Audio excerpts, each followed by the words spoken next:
All right, I'm ready. Nick, decidedly non-North American bend to the way the draft worked out for you guys. Did you think that might be a possibility coming in? Was that just coincidence?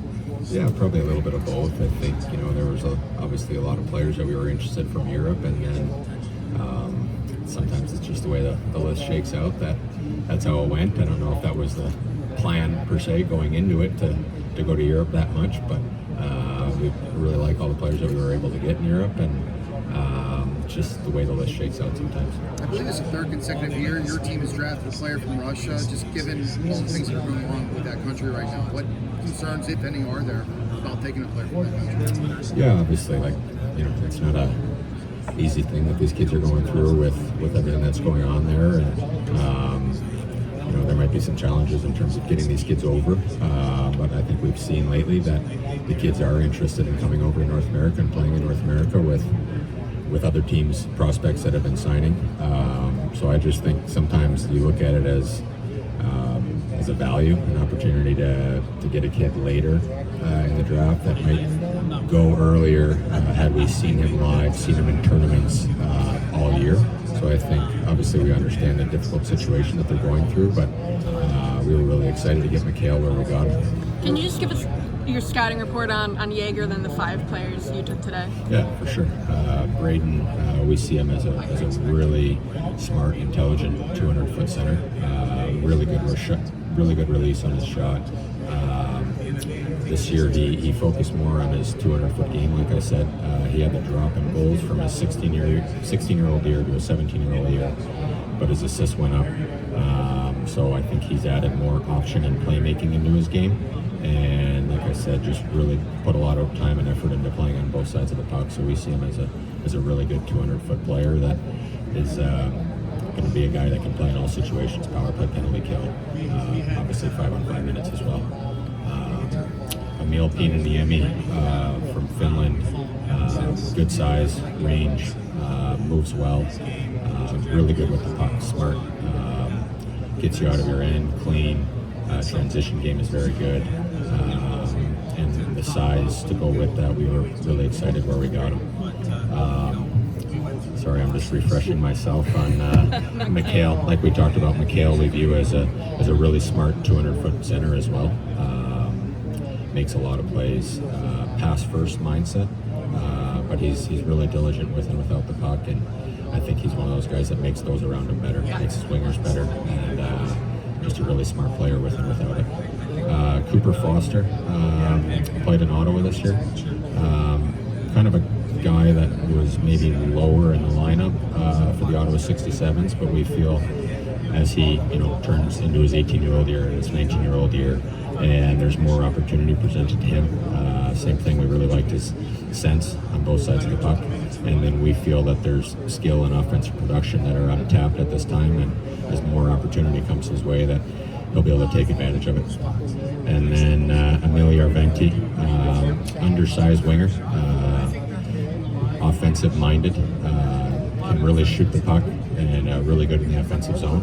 I think for him it's going to be about rounding out the other parts of his game, but we felt that the point where we got him, that it was good to take a chance on a guy that had offensive instincts and offensive part of his game that we were really attracted to. And then Kalle Kangas, big defenseman, extremely hard to play against. Skating is going to need to improve. He can move the puck, and he's hard to play against, so he's one of those guys that makes it hard on the other team.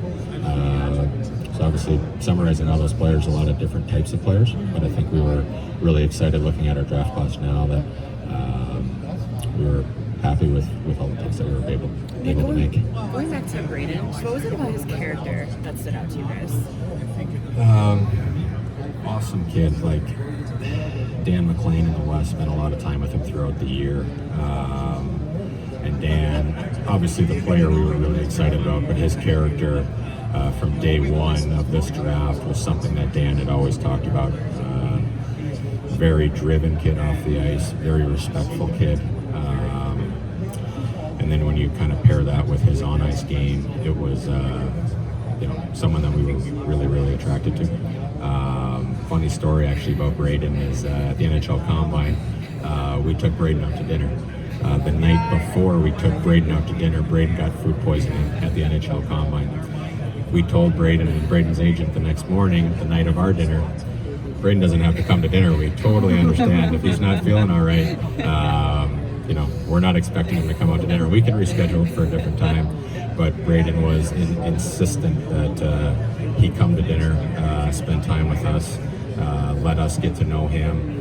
I think it would have been easy for him to say no, let's do it a different time.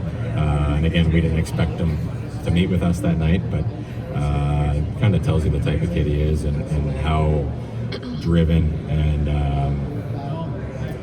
speaks volumes about the kid's character for sure. How, if anything, No, go ahead.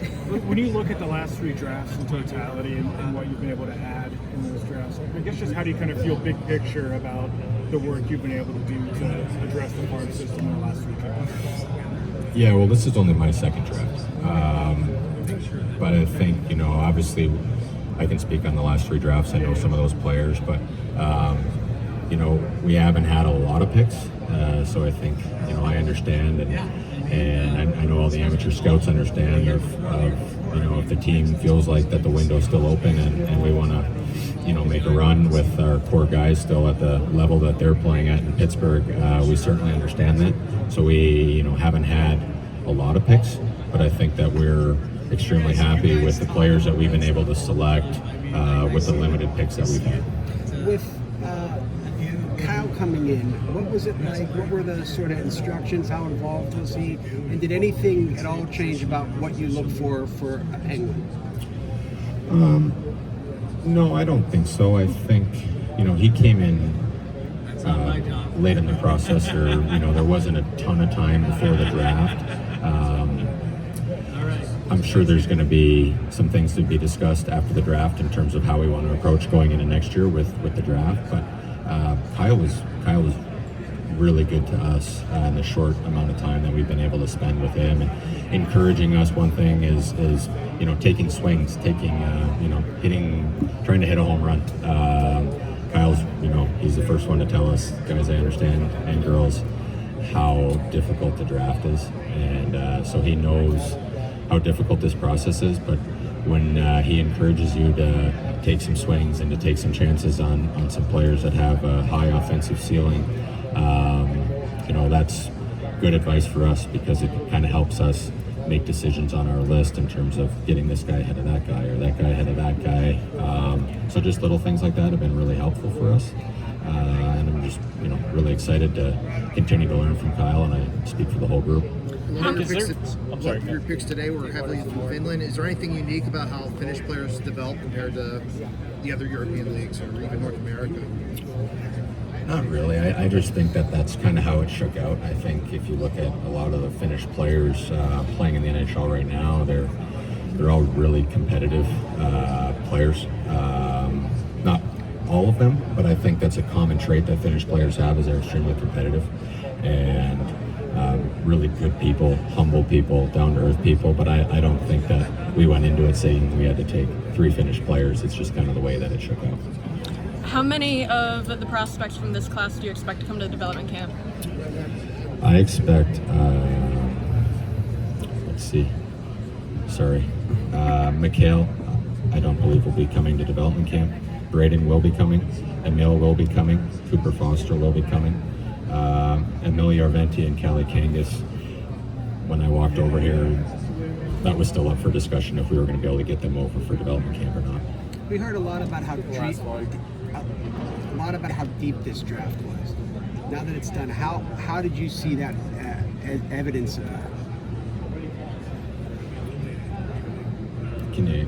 Well, we just heard it was a very deep draft. People wanted to hold on to their picks, even like the first round, but even into like the second and third and fourth round. Like, did you, when you were done with your evaluation, was it as deep as you sort of expected in terms of talent? Yeah, I think it was. I think that's fair to say. I think there was, obviously we didn't have a second round pick, but there was a few players that were still available in the second round that we had as first round picks. And another team might say differently, but I do think that we felt that there was still a lot of good players on the board in the second round and the third round that we were really high on, and so I do think that that's fair to say it is a deeper draft there.